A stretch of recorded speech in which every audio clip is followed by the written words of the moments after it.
Póngale ahí un título a la palabra, ponga el verdadero arrepentimiento, ¿listo? Y ahorita adorábamos a Jesús y sé que todos sintieron acá la presencia del Señor, como el nombre del Señor está siendo exaltado. Y cada uno de nosotros un día tomó una decisión de fe, ¿amén? ¿Todos acá tomaron una decisión de fe un día? Y es esto, la parte central de nuestra fe en Cristo es que nosotros somos salvos por medio del perdón de nuestros pecados, para lo cual un día cada uno de nosotros tuvo que haber reconocido que somos pecadores y vinieron al Señor y pidieron perdón y recibieron perdón, ¿verdad? Ese día para nosotros nuestra fe en Cristo tomó sentido. O sea, un día yo dije, Señor, yo te necesito. Pero muchas veces comenzamos a caminar con Dios, comenzamos a caminar en la presencia de Dios y comenzamos a confundir el remordimiento con el arrepentimiento. Coloque allí, no puedo confundir el remordimiento con el arrepentimiento. Quizás vienes cada domingo a la iglesia, eres un buen cristiano, llevas con el Señor caminando muchos años, pero todavía hay áreas en tu vida donde hay pecado, donde quizás hay cosas que no has podido soltar, hay cosas que no has podido permitirle al Espíritu Santo que traiga una revelación profunda de que me debo arrepentir genuinamente delante de Cristo y que Cristo tiene que coger cada área de mi vida y transformarla. Porque le quiero decir algo, nosotros somos pecadores en cada una de nuestras áreas. Así fuimos creados y Cristo tiene que venir a renovar cada una de las áreas de nuestra vida.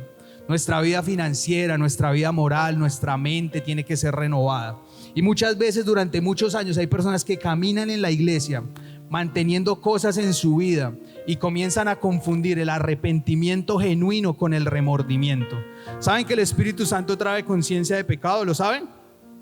¿Saben que cuando somos bautizados en el Espíritu trae conciencia de pecado? Nos enseña qué está bien y qué está mal. Quiere decir que cuando recibes al Señor en tu corazón genuinamente, ya no hay confusión. Es decir, yo ya sé que es pecado. Y el cristiano para el cristiano es muy fácil caer en la confusión del remordimiento con el arrepentimiento genuino. Pero hoy el Espíritu Santo quiere traer una pregunta a tu corazón que queme algo internamente. Y es, cada vez que hay pecado en tu vida, cada vez que hay quebranto en tu vida, viene un quebranto por las consecuencias del pecado, por lo que puede pasar producto de ese pecado, o viene un quebranto a tu corazón porque cada vez que hay pecado se rompe la comunión con el Padre. Son dos actitudes del corazón muy diferentes. Es muy diferente cuando yo digo, siento que esto está mal en mi vida, pero lo que realmente me quebranta es las consecuencias de ese pecado, lo que puede venir allí. Y eso es lo que te sostiene ahí intentando no pecar. Pero la otra actitud del corazón es decir, cada vez que yo peco, me quebranto porque sé que ese pecado está rompiendo mi relación con el Espíritu Santo, la está quebrantando.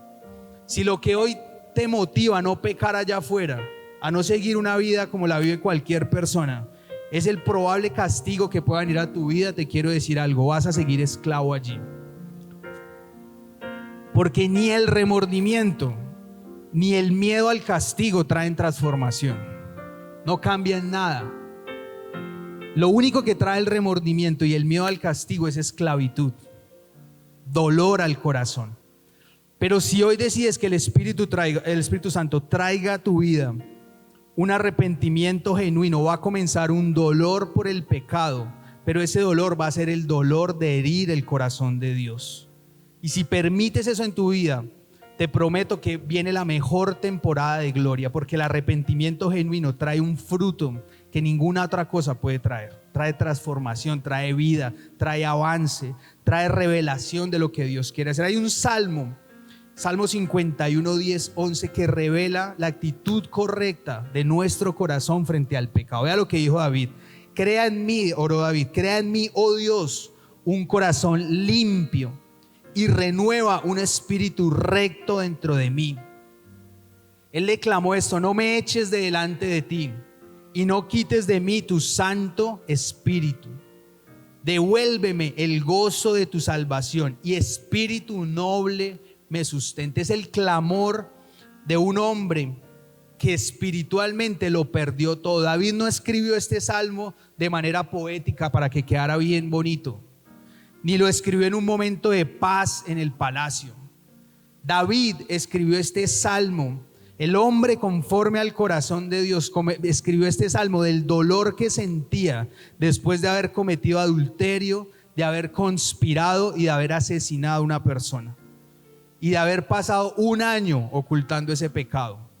Es el dolor de un hombre que ama a Dios, pero que sabe que su pecado le quitó la presencia de Dios, que puede perder al Espíritu Santo, que puede perder lo que Dios le había dado, la unción que Dios le había dado. Y me impacta esto, la respuesta de David frente a su situación de pecado. David nunca se justificó.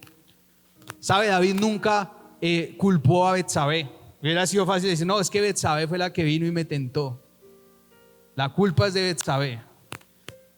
David nunca culpó el estrés de la corona. Nunca dijo, no, es que tenía mucho trabajo y me distraje y vino una cantidad y pasó esto, más esto, más esto, más esto, más esto. Y entonces caí. No, David no hizo eso. David nunca se justificó. David quebrantó su corazón y entendió que su mayor pérdida, escuche esto, no era su reputación. Una persona que anhela un quebrantamiento y un arrepentimiento genuino, lo último que le interesa es su reputación. Y a mí eso me parece impresionante, porque le digo una cosa, David nunca recuperó su reputación. Quiero decirle una cosa, David, hoy hablamos del pecado de David, ¿saben? David lo reconocen como el gran rey, pero David nunca se le quitó esa mancha. Y por eso David también escribió, mi pecado está todos los días frente a mí. Pero le quiero decir una cosa, ¿por qué yo creo que Dios llama a David el hombre conforme al corazón de Dios? Porque a David le importó 5 su reputación. Le importó 5. A él lo que le interesó es, yo no quiero perder al Espíritu Santo. No quiero perder la presencia de Dios. No quiero perder al Espíritu Santo de Dios. Era el corazón de Dios. Ahora, ¿qué es lo que nos quiere vender el enemigo? ¿Cómo opera el enemigo frente al pecado? ¿Sí? ¿Qué es lo que todo el tiempo está intentando vendernos el enemigo? El enemigo nos ofrece una salida y es el remordimiento. Nos ofrece la salida de la culpa, nos ofrece la salida del autocastigo, nos ofrece la salida de alejarnos de Dios por vergüenza y nos ofrece el ocultar nuestras debilidades. ¿Sabe que por eso mucha gente que vive en pecado en la iglesia prefiere irse? Porque es la salida más fácil que el enemigo le ofrece en su mente. Le dice, aléjese, usted no es digno de Dios. Aléjese, aléjese, aléjese. No siga sirviendo a Dios. Es la salida que el enemigo nos entrega, el remordimiento. ¿Saben que muchas otras personas se autocastigan por el pecado? Muchas personas viven en una tendencia a decir, yo no me merezco nada porque vivo en pecado. No me merezco nada porque este pecado todavía habita en mí. Y esa es la salida fácil que nos entrega el enemigo para dañar lo que Dios quiere hacer en nuestra vida. Pero ¿cuál es la verdad de Dios alrededor de esto? El arrepentimiento verdadero, genuino, no es una sentencia de condenación. Dios alrededor de eso no quiere traer condenación. El arrepentimiento es una puerta para la restauración. Es una puerta para la restauración. El remordimiento todo el tiempo nos quiere mantener viendo al piso.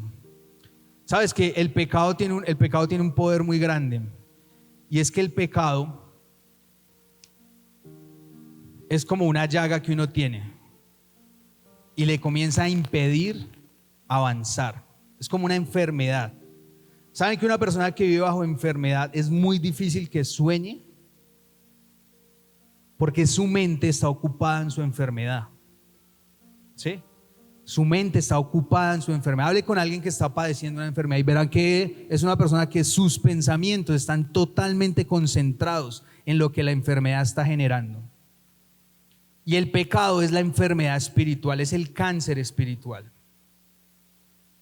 Pero hay una esperanza en eso, es que Jesús murió para restaurar eso, para sanar eso. A mí me impacta cuando veo personas que su mente es diligente para crear cosas. ¿Por qué? Porque está libre, porque tiene el tiempo para servir, tiene el tiempo para crear cosas, tiene el tiempo para soñar, tiene tiempo para todo. El pastor siempre nos dice, mantengan tan ocupados haciendo la obra que no tengan tiempo ni de pecar.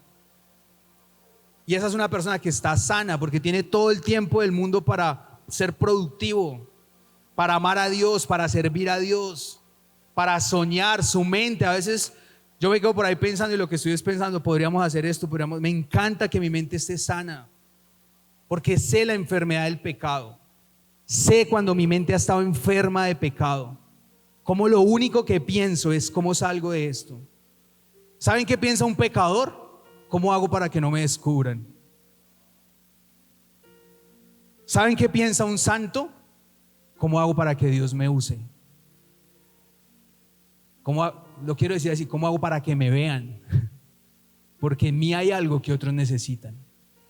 Un pecador todo el tiempo está diciendo, ¿cómo hago para que nadie me vea?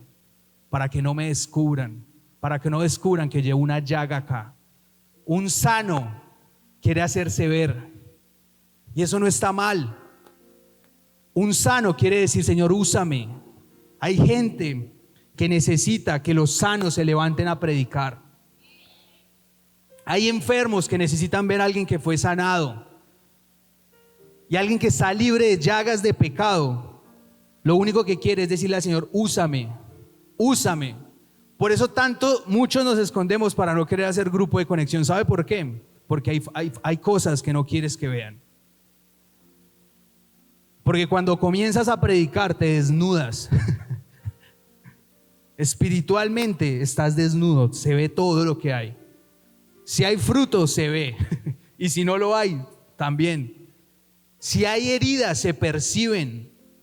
Por eso yo siempre le digo a la gente que he liderado, expóngase, no le huya a los procesos. Muchas veces les digo, predica, y me dicen, no, es que no, miles de excusas. Y le digo, ¿saben por qué lo hago? Porque digo, el Señor ahí puede sanar cosas, puede exponer la herida, y espiritualmente eso trae sanidad. Por eso una de las cosas que hoy te quiero decir, tenemos que dejar de esconder la herida. No puedes seguir en un ciclo de remordimiento y de falta de arrepentimiento genuino, porque Dios no puede limpiar lo que tú te empeñas en ocultar. Yo aprendí algo esta semana en el devocional, leyendo Nehemías. ¿Quiénes leyeron Nehemías? ¿Todos leyeron Nehemías? Bueno, les quiero decir esto, el arrepentimiento es la llave espiritual que Dios nos regaló para restaurar y restituir nuestras vidas. Anote eso ahí. Es la llave, es la clave, es la herramienta espiritual que Dios nos regaló para restituir y restaurar lo que se dañó en nuestras vidas. Muchas personas llegan a la iglesia con el anhelo de ver respuestas de parte de Dios, pero no tienen todavía una revelación detrás del arrepentimiento espiritual, del arrepentimiento genuino. Y hoy Dios te la quiere entregar como una herramienta para que la uses en tu vida espiritual. Nehemías fue un hombre que lo entendió. Nehemías era un hombre que era copero del rey, ¿saben? Estaba cerca del poder, estaba cerca de la influencia, estaba cerca del dinero, de la riqueza. Él tenía una vida cómoda, pero un día Nehemías pregunta por el pueblo de Dios. Dice, ¿cómo está la gente? ¿Cómo está el pueblo de Dios? Y le dicen, las cosas no andan bien. Los que regresaron a la provincia de Judá tienen grandes dificultades y viven en desgracia. La muralla de Jerusalén fue derribada y las puertas consumidas por el fuego. Y Nehemías dijo, cuando oí esto, escuche, me senté a llorar. De hecho, durante varios días estuve de duelo. Nehemías dice, ayuné y oré al Dios del cielo. Dice Nehemías entendió la condición de desgracia del pueblo de Dios, murallas destruidas y puertas consumidas por el fuego. ¿Qué representa eso en tu vida? Quizás hoy viene y esto representa un matrimonio destruido. Quizás representa en tu vida una salud que hoy está destruida. Quizás representa un pecado oculto, finanzas que están destruidas, una vida llena de deudas. Quizás hoy viene y ese estado en el que Nehemías vio al pueblo representa algo en tu vida. Quizás son emociones que hoy están totalmente derrumbadas. Una vida financiera que quizás hoy está experimentando problemas, falta de visión, qué sé yo, algo en tu vida representa eso. Chicos, ¿me ayudan con un pianito? Porfa. Para ponerle más. Bien, algo representa nuestras vidas, ¿sí? Pero ¿qué hizo Nehemías? Nehemías vio lo que estaba pasando. Vio el estado del pueblo, la destrucción. Me impacta eso porque después Nehemías recorre, él ora a Dios y ya lo vamos a ver, pero él va a donde estaban las murallas destruidas y yo me imaginaba, Señor, qué era lo que pasaba, qué era lo que los mantenía en ese estado de destrucción. Y Nehemías, la palabra relata que Nehemías fue y recorrió las murallas y vio lo que realmente había pasado. Y es una representación de nuestra vida espiritual. Estos hombres vivían en esclavitud, vivían en desgracia, eran la burla de la gente. Era el pueblo de Dios sometido a burla y a esclavitud. Y eso es paradójico, porque nosotros seguimos a Dios y seguimos a un Dios que quiere traer victoria sobre nuestras vidas. Pero Nehemías entendió esto y Nehemías dice la palabra que entró en ayuno, entró en duelo y oró a Dios. Escuche la oración de Nehemías. Dice: oh Señor Dios del cielo, Dios grande y temible, que cumples tu pacto de amor inagotable con los que te aman y obedecen tus mandatos. Escucha mi oración, mírame y verás que oro día y noche por tu pueblo Israel. Y escuche lo que dice Nehemías: confieso que hemos pecado contra ti. Es cierto, incluso, mire lo que dice, qué lindo, mi propia familia y yo hemos pecado. Un hombre que vivía cómodo, era el copero del rey, no le faltaba nada. Este no era que estuviera destruido, ni esclavo, ni muerto, ni nada, ni en desprestigio. No, era un hombre que lo tenía todo, pero que vio el pecado que había en el pueblo. Hemos pecado terriblemente al no haber obedecido los mandatos, los decretos y las ordenanzas que nos diste por medio de tu siervo Moisés. Y mire lo que le pide Dios, lo que le pide Nehemías a Dios. Hubiera podido decirle: manda a alguien que los ayude. Sabe que muchas veces clamamos por otros y Señor, lleva a alguien que ore por ese enfermo. Salva a mi familia. Pero miren lo que oró Nehemías: te suplico que recuerdes lo que le dijiste a tu siervo Moisés. Si me son infieles, los dispersaré entre las naciones. Pero si vuelven a mí y obedecen mis mandatos y viven conforme a ellos, entonces, aunque se encuentren desterrados en los extremos más lejanos de la tierra, yo los volveré a traer al lugar que elegí para que mi nombre sea honrado. ¿Saben qué hizo Nehemías? Le recordó las promesas a Dios. Y te quiero decir algo, nosotros estamos parados sobre una promesa. ¿Saben que la Biblia dice que Dios no es deudor de nada? Que el que le sirve Dios es buen, recompensa bien. La Biblia dice que nada de lo que nosotros hemos hecho por Dios quedará sin pago, acá o en la eternidad. Y nosotros no lo hacemos por el pago, lo hacemos por amor. Pero me impacta que la Biblia dice que Dios no es deudor de nada. Por eso, si tú sirves a Dios, si tú realmente amas a Dios y vienes a este lugar y dices: Señor, yo voy a poner mis manos en este lugar para que otros conozcan a Cristo, te quiero decir algo: el Espíritu Santo se va a encargar de que tú y tu familia sean salvos y que tú y tu familia le sirvan al Señor. Amén. Estamos parados sobre una promesa y Nehemías se lo recordó al Señor. Dijo: Señor, recuerda las promesas. El pueblo que rescataste con tu gran poder y mano fuerte es tu siervo. Oh Señor, te suplico que oigas mi oración y escuches a los que nos deleitamos en darte honra. Y le dice esto: te suplico que me concedas éxito y hagas que el rey me dé su favor. Pon en su corazón el deseo de ser bondadoso conmigo. ¿Por qué? Porque él fue y le dijo al rey: ¿sabes qué? Yo mismo voy a ir allá y yo voy a liderar el pueblo para reconstruir las murallas. Y esto me enseña muchas cosas. Primero, que Nehemías entendió que el primer paso para restaurar y restituir algo era el arrepentimiento. El segundo paso era recordar las promesas. Y el tercer paso era actuar. Nehemías lo entendió, es un principio espiritual.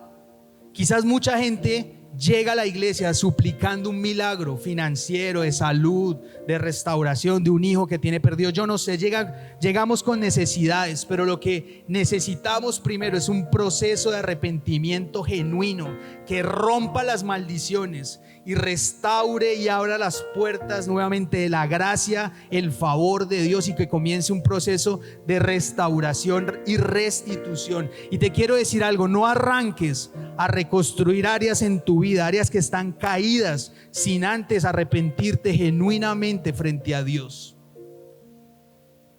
Porque el arrepentimiento restaura la gracia y el favor de Dios sobre nuestras vidas y nos garantiza éxito en lo que nosotros queremos hacer. Ese es el poder detrás del arrepentimiento genuino, que garantiza que la gracia nos fue devuelta. El pecado nos saca de la presencia de Dios, pero el arrepentimiento genuino la restaura. Hay favor de Dios. Inclusive yo veo en la Biblia que hay un aceite mayor después del arrepentimiento. Hay una gracia mayor, hay un favor mayor, porque Dios cumple sus promesas. Y Dios prometió que iba a estar con nosotros, Dios prometió que iba a caminar con nosotros. Y Dios lo que nos quiere cambiar es la perspectiva alrededor del arrepentimiento. El enemigo nos quiere dibujar el arrepentimiento como un tribunal donde vamos a ser destruidos. Pero realmente el arrepentimiento es esa sala de operaciones, es ese lugar donde Dios quiere trasplantar un corazón que es de piedra a uno de carne, a uno sensible, alguien que entiende, que tiene el temor de Dios, que tiene el respeto por las cosas de Dios, porque tiene la honra. Ayer me impactó mucho la predicación sobre la unción, porque el pastor ayer decía que la unción se puede perder, pero además que la unción se puede ensuciar. La unción la podemos estar usando mal. ¿Y qué valor le tenemos que dar a la unción? El arrepentimiento genuino no es perder.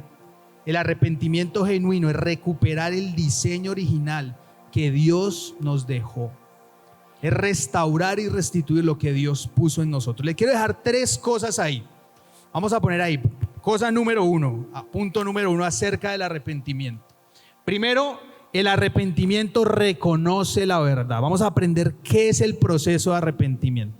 El primer paso es que el arrepentimiento reconoce la verdad. ¿Sabe? David no dijo: las cosas se me salieron de control. No. David dijo: porque yo reconozco mis rebeliones y mi pecado está siempre delante de mí. ¿Sabe? Una persona que realmente se quiere arrepentir no llega a la iglesia ni llega a la presencia de Dios maquillando el pecado, ni utiliza la psicología para justificarlo, ni utiliza su historia de vida para justificar el pecado. No utiliza las heridas para justificar el pecado. No utiliza las circunstancias de vida para justificar el pecado. Una persona que realmente se quiera arrepentir llama pecado a lo que es pecado y gracia a la gracia. Saben que todos somos pecadores, pero la gracia nos cubrió. Un día nos salvó, nos restauró y nos santificó para hacer las cosas bien, para vivir una vida en libertad, para amar a Dios, para dejar atrás el odio, la envidia, las inseguridades, el pecado sexual, el desorden financiero. ¿Saben que Cristo murió en la cruz por eso? Pero nosotros llamamos pecado a lo que es pecado. El primer fruto del arrepentimiento es que reconoce la verdad, reconoce realmente qué es pecado y no se justifica. Yo no puedo querer arrepentirme genuinamente y seguir justificando mi mal carácter, seguir justificando mis hábitos pecaminosos. No lo puedo hacer, es incompatible. Vas a seguir siendo esclavo de lo que Dios quiere liberar. Te quiero desafiar algo de aquí a que termine la prédica. ¿Listo? Todos tienen ahí su hojita. Te quiero desafiar a que escribas en esa hoja hábitos, intenciones del corazón, pecados ocultos que has venido guardando en tu vida y de los que quieres ser libre. ¿Listo? Chismes que has venido levantando quizás, pereza que has venido acariciando en tu vida y consintiéndola, falta de perdón quizás en tu vida, desórdenes, conversaciones equivocadas, hábitos financieros que no son sanos, ¿sí? Los esposos, quizás ocultarle algo a la esposa o al esposo, quizás el maltrato. Hay muchas personas que vienen a la iglesia pero siguen siendo maltratadores con sus manos, pero también con su voz. quiero que de aquí a que termine la prédica, si el Espíritu Santo te muestra algo, anótalo. Dile: Señor, honestamente quiero poner mi corazón acá. Nadie va a ver esa hoja, no se preocupe. Pero dígale al Espíritu Santo: Señor, muéstrame qué hábitos han venido destruyendo mi relación contigo.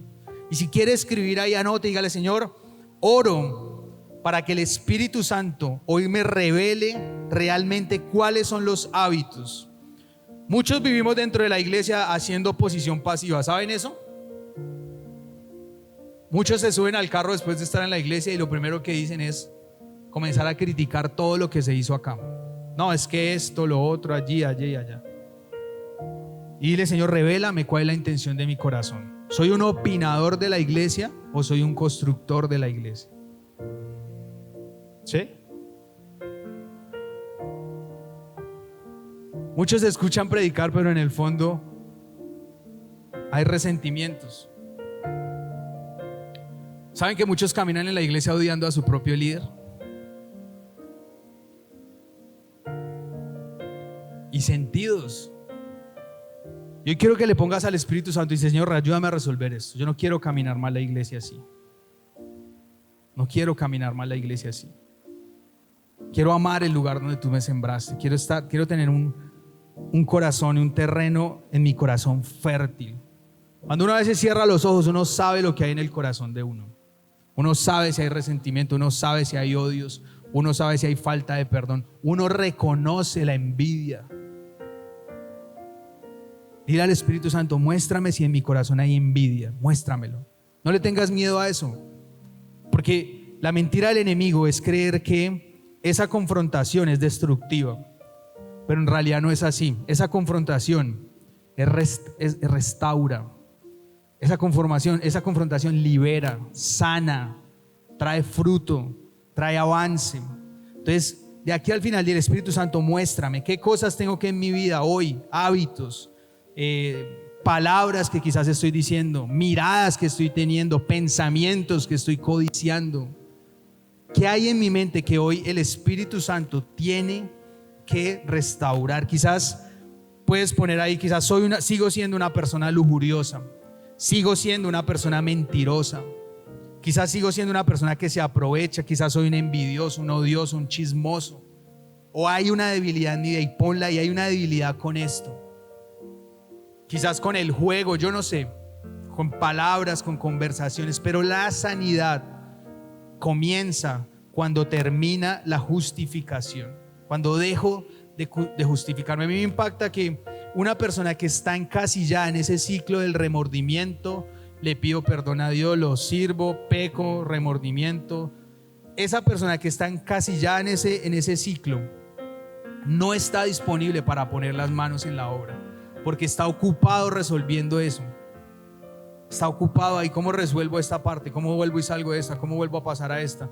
Y no se está dando cuenta que se está perdiendo de lo que Dios lo puede usar, de lo que Dios puede hacer en su familia. Entonces, vamos a hacer al final un ejercicio con ese papelito, pero si el Espíritu Santo le muestra algo, apúntelo ahí. El segundo aspecto que te quiero enseñar hoy acerca del arrepentimiento genuino es que el verdadero arrepentimiento produce un dolor que viene de Dios. Ponga ahí: el verdadero arrepentimiento produce un dolor que proviene de Dios. Segunda de Corintios 7 dice: pues la clase de tristeza que Dios desea que suframos nos aleja del pecado y trae como resultado salvación.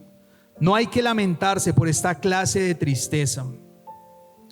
Pero escuche esto: la tristeza que trae el mundo, a la cual le falta arrepentimiento, resulta en muerte espiritual. Esa es la gran diferencia. Saben que Saúl y David fueron dos hombres que cayeron en pecado, que se alejaron de la presencia de Dios en algún momento de sus vidas, pero la respuesta de estos dos hombres fue diferente. Ya vimos la de David, de arrepentimiento. ¿Saben qué fue lo que le preocupó a Saúl? Que su reputación, que lo que pensaban de él no se dañaran. ¿Saben qué pidió Saúl después de que pecó? Por favor, ayúdame a que nadie se entere. A ambos alguien los confrontó. Un profeta confrontó a David. Y la respuesta de David, ¿cuál fue? De arrepentimiento, de decir: perdí la presencia de Dios, qué dolor. Saúl fue confrontado y ¿saben qué dijo Saúl? Por favor, haz que el pueblo no se entere. Fue lo único que le importó. A él no le interesaba arrepentirse, a él no le interesaba que Dios restaurara nada, a él le interesaba que la gente no se enterara de lo que había pasado. Duro, ¿no? Y Dios quiere que nosotros no guardemos eso en nuestro corazón. Y quizás estos 21 días de ayuno ha sido quebrantado de alguna manera, no lo sé. Dios trae quebrantamiento en el ayuno, pero te quiero decir algo. No permitas que ese quebrantamiento sea por cosas que quizás no has alcanzado, por metas, por frustraciones que quizás hoy estás viviendo en tu vida. Quizás hoy viene acá frustrado porque he orado a Dios, he ayunado, he orado, pero esta parte de mi vida no se ha resuelto. Quizás es tu vida sentimental, tu vida financiera, la familia, yo no sé. Quizás una sanidad que has venido clamando. Y hay quebrantamiento y hay cansancio alrededor de ese proceso. Pero te quiero decir algo, haz que el quebrantamiento que el Espíritu Santo trae en medio de los ayunos no esté enfocado en eso, sino esté enfocado en decir: Señor, necesito un anhelo ardiente de que mi vida esté alineada a tu santidad. No te preocupes por lo otro, Dios lo va a resolver. Dios va a traer sanidad, Dios va a traer restauración, Dios va a traer vida. Pero que tu corazón esté alineado con un deseo profundo de que todo esté alineado a su santidad. Dile: Señor, alíñame, alíñame, alíñame, corrígeme. Qué bonito decirle: Señor, alíñame, corrígeme lo que estoy haciendo mal. Ayúdame, coge mis emociones y gobiérnalas tú. Coge mis finanzas y administralas. Quizás hoy vienes con un desespero por resolver un tema financiero y enfocaste tu ayuno de 21 días a que Dios respondía. Y te quiero decir algo. Dile al Espíritu Santo: Señor, administra mis finanzas. Que haya un anhelo ardiente porque el Espíritu Santo tenga su lugar en tu vida. El remordimiento no nos salva de pecar. Lo que nos salva de pecar es el amor, el respeto, la honra por el Espíritu Santo. Eso nos mantiene lejos del pecado. El amar a Cristo y el ponerlo en el primer lugar. Y el tercer punto que te quiero dejar ahí es este: el verdadero arrepentimiento desata restitución y gozo. Y me encanta esto, y con esto quiero ir cerrando. Ningún proceso de arrepentimiento genuino terminó en tristeza. Quiero que centremos aquí el final del mensaje. Ningún proceso de arrepentimiento genuino terminó en tristeza. David no termina el Salmo 51 en depresión.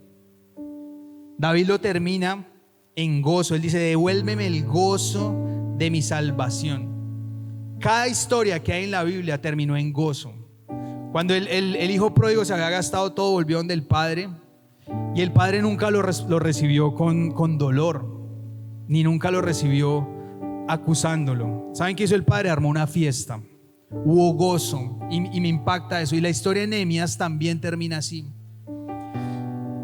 Se lo recomiendo que lo lean completo, pero lo quiero resumir. Nehemías, cuando el rey le da los recursos para restituir todo esto, va al pueblo, reúne hombres y con la unción y la gracia que Dios le había regalado restituyó la ciudad. Se levantó oposición, se levantaron una cantidad de hombres en contra de lo que Nehemías quería hacer, pero Nehemías restituyó y restauró lo que estaba tumbado. Y esa es mi esperanza, y hoy te la quiero transmitir y te la quiero dejar ahí. Mientras preparaba este mensaje, yo estoy compartiendo unos días con mi familia. Y esos días nos acordábamos de todo lo que Dios ha restaurado, de todo lo que Dios ha levantado, que estaba caído hace unos años, ¿sí? Y en mi vida personal es un proceso que yo agradezco mucho, porque Dios trajo esperanza en medio de lugares donde había mucha desesperanza, o sea, lugares caídos, murallas totalmente caídas. Por eso amo predicar esto, porque yo sé que el Espíritu Santo lo puede hacer, y me impactó como Nehemías lo hizo con fuerza. Hay una parte donde la Biblia dice que Nehemías con una mano, ¿saben esa historia? ¿Qué hacía con una mano? Con una tenía el asadón, o no sé con qué construían allá, o la pala, o yo no sé qué tenían, el cemento acá. ¿Y con la otra qué? La espada. O sea, el tipo se levantó con una valentía impresionante, que el Espíritu Santo se la regaló. Y hoy el Espíritu Santo quiere poner esa misma unción de que hoy de acá salgamos a reconstruir cosas. Hoy vas a traer acá las cosas de las que te quieres arrepentir. Y eso muere acá. Hoy, espiritualmente muere acá. Y te quiero decir lo que el Espíritu Santo hoy te quiere regalar. Te quiere regalar la valentía que tuvo Nehemías. Te quiere dar en una mano la espada para que batalles y en la otra mano para que construyas, para que salgas de acá y comiences a planear cómo se restituyen tus finanzas. Para que si hay matrimonios que están a punto de acabarse, salgas de acá y los restituyas. Con una mano defiendas y con la otra mano construyas. Que la unción que el Espíritu Santo te quiere regalar hoy, la utilices. Que sueños que murieron hoy sean restituidos por medio de la herramienta del arrepentimiento genuino. Y te quiero dejar eso. El Espíritu Santo hoy nos quiere regalar la misma unción que tuvo Nehemías para reconstruir, la misma unción que tuvo Nehemías para levantar murallas. Nehemías 8 relata lo que pasó después. Y lo hicieron después de una temporada de ayuno. Por eso me pareció tan particular que esta semana Dios me regalara esto. Porque todas estas cosas ocurrieron después de ayuno. Nehemías ayunó, se arrepintió, comenzó el proceso de reconstrucción, reconstruye, y la historia cierra con otro ayuno y hacen una asamblea, se reúnen todos. ¿Y saben Dios qué restauró allí? La palabra que Él les había entregado, la unción que Él les había entregado para que vivieran. Restituyó los principios y los valores sobre los que Dios quería que ellos vivieran. ¿Sabe qué hicieron ellos? Cogieron la Biblia, las leyes que existían, se reunieron todos y la palabra relata que Esdras leyó públicamente la palabra. Y mientras Esdras leía la palabra, el pueblo lloraba y gemía. ¿Saben por qué? Porque en sus corazones estaba: le fallamos a Dios. O sea, ellos comenzaron a ser conscientes de en qué habían fallado. Dijeron: Dios nos mandó a hacer esto en la palabra y yo hice lo contrario. Y es impresionante, yo me imagino la escena, porque la Biblia relata que los sacerdotes iban y le decían a la gente: cállense, dejen de llorar. O sea, estaban llorando todos, reconociendo, diciendo: le fallamos a Dios. Y Esdras seguía leyendo la palabra. Entonces era el tipo leyendo la palabra duro, los otros llorando y los sacerdotes diciendo: cállense, dejen de llorar. Y la gente no entendía por qué. Y hay un punto en donde los sacerdotes les explican y les dicen: Dios hoy quiere restaurar el gozo. ¿Saben qué les dice ellos? El tiempo del luto terminó. El tiempo del dolor terminó. El tiempo de poner ceniza sobre sus cabezas terminó. Y Él les dijo: hoy Dios quiere restaurar acá los principios, los valores, las ordenanzas sobre las que yo les dije un día que caminaran. A partir de hoy nunca más se volverán a alejar de mi presencia. El fuego encendido en ese lugar, en esa asamblea, nunca más se apagó. Esa generación ese día entendió lo que tenían que hacer para que la gracia y el favor de Dios siempre siguieran con ellos.